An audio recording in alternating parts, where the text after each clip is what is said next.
Los cuentos de la casa de la bruja presentan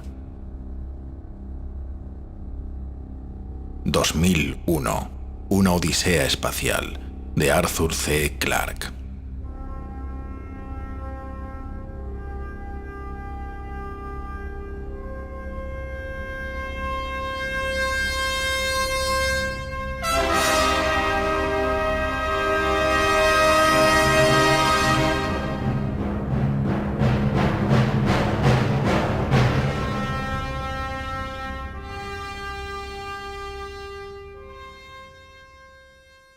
Primera parte. Noche primitiva. Capítulo 3. Academia.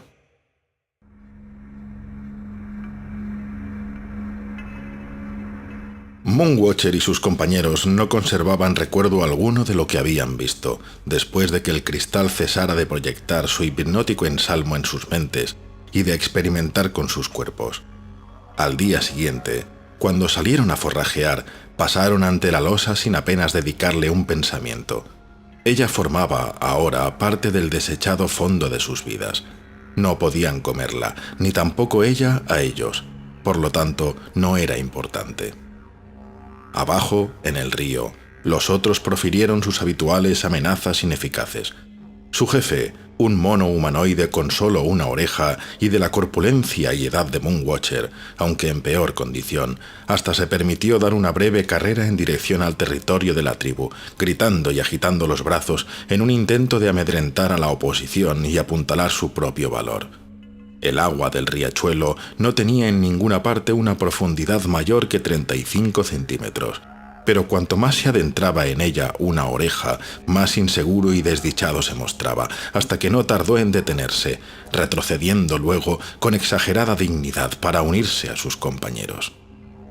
Por lo demás, no hubo cambio alguno en la rutina normal. La tribu recogió suficiente alimento para sobrevivir otro día, y ninguno murió. Y aquella noche, la losa de cristal se hallaba aún a la espera, rodeada de su palpitante aura de luz y sonido. Sin embargo, el programa que había fraguado era sutilmente diferente. A algunos de los monos humanoides los ignoró por completo, como si se estuviese concentrando en los sujetos más prometedores. Uno de ellos fue Moonwatcher. De nuevo, sintió él serpear inquisidores zarcillos por inusitados lugares ocultos de su cerebro. Y entonces comenzó a ver visiones. Podían haber estado dentro del bloque de cristal, podían haberse hallado del todo en el interior de su mente. En todo caso, para Moonwatcher eran absolutamente reales. Sin embargo, el habitual impulso automático de arrojar de su territorio a los invasores había sido adormecido. Estaba contemplando un pacífico grupo familiar que difería solo en su aspecto de las escenas que él conocía. El macho, la hembra y las dos crías que habían aparecido misteriosamente ante él eran orondos, de piel suave y reluciente. Y esta era una condición de vida que Moonwatcher no había imaginado nunca. Inconscientemente se palpó sus sobresalientes costillas. Las de aquellas criaturas estaban cubiertas por una capa adiposa. De cuando en cuando se desperezaban flojamente, tendidos a pierna suelta a la entrada de una cueva, al parecer en paz con el mundo. Ocasionalmente, el gran macho emitía un enorme gruñido de satisfacción. No hubo allí ninguna otra actividad, y al cabo de 5 minutos se desvaneció de súbito la escena. El cristal no era ya más que una titilante línea en la oscuridad. Moonwatcher se sacudió como despertándose de un sueño, percatándose bruscamente de dónde se encontraba, y volvió a conducir a la tribu a las cuevas. No tenía ningún recuerdo consciente de lo que había visto, pero aquella noche, sentado caviloso a la entrada de su cubil, con el oído aguzado a los ruidos del mundo que le rodeaba, sintió las primeras punzadas de una nueva y poderosa emoción. Era una vaga y difusa sensación de envidia y de insatisfacción con su vida. No tenía la menor idea de su causa, y menos aún de su remedio.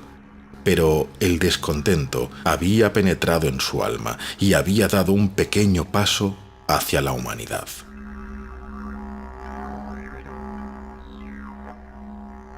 Noche tras noche se repitió el espectáculo de aquellos 4 rollizos monos humanoide, hasta convertirse en fuente de fascinada exasperación, que servía para aumentar el hambre eterna y roedora de Moonwatcher. La evidencia de sus ojos no podía haber producido ese efecto. Necesitaba un refuerzo psicológico. Había ahora en la vida de Moonwatcher lagunas que nunca recordaría, cuando los átomos de su simple cerebro estaban siendo trenzados en nuevos moldes. Si sobrevivía, esos moldes se tornarían eternos, pues su gen se transmitiría entonces a las futuras generaciones. Era un lento y tedioso proceso, pero el monolito de cristal era paciente. No cabía esperar que ni él ni sus reproducciones desperdigadas a través de la mitad del globo tuvieran éxito con todas las series de grupos implicados en el experimento. 100 fracasos no importarían si un simple logro pudiese cambiar el destino del mundo.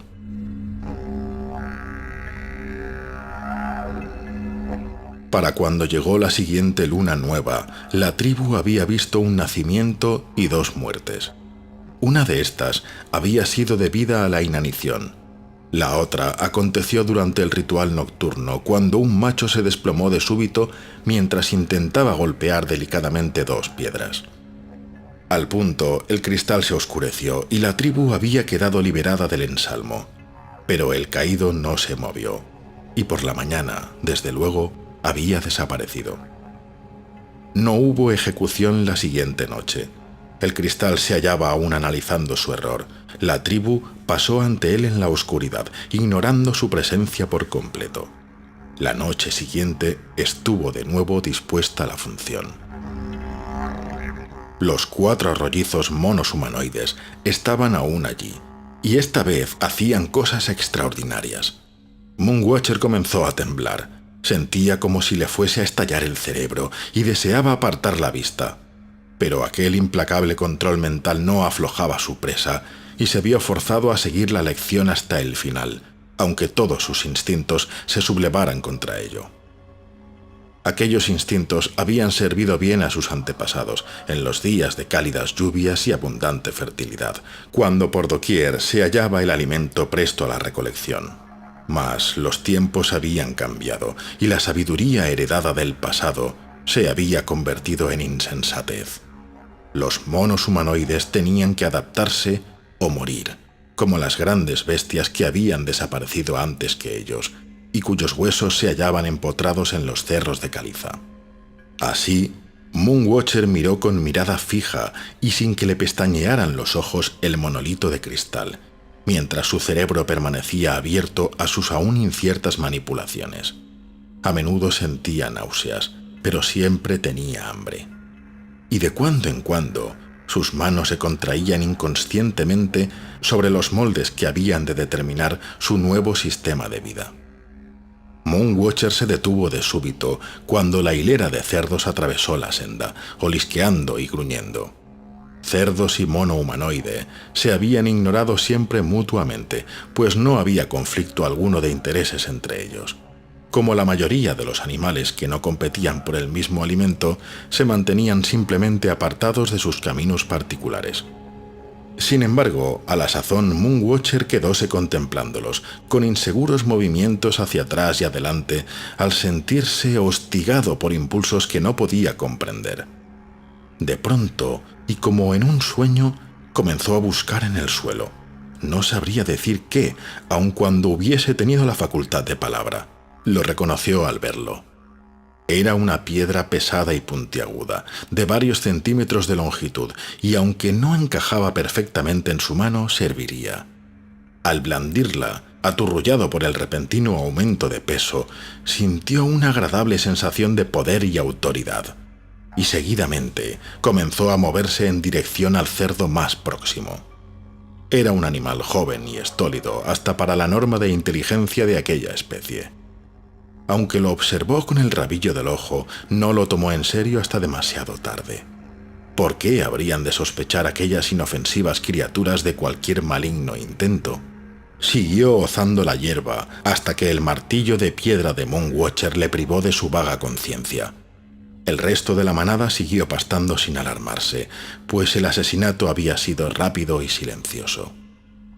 Todos los demás monos humanoides del grupo se habían detenido para contemplar la acción y se agrupaban ahora con admirativo asombro en torno a Moonwatcher y su víctima. Uno de ellos recogió el arma manchada de sangre y comenzó a aporrear con ella al cerdo muerto. Otros se le unieron en la tarea con toda clase de palos y piedras que pudieron recoger, hasta que su blanco quedó hecho una pulpa sanguinolenta. Luego sintieron hastío.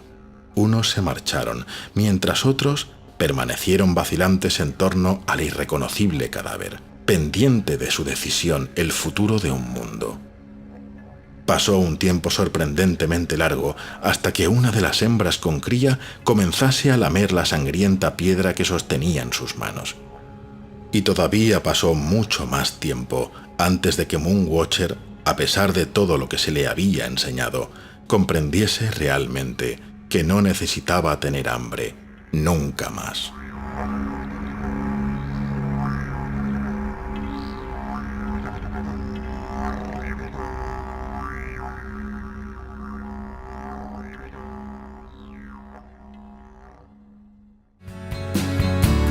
Esta ha sido una producción de Locuciones Hablando Claro.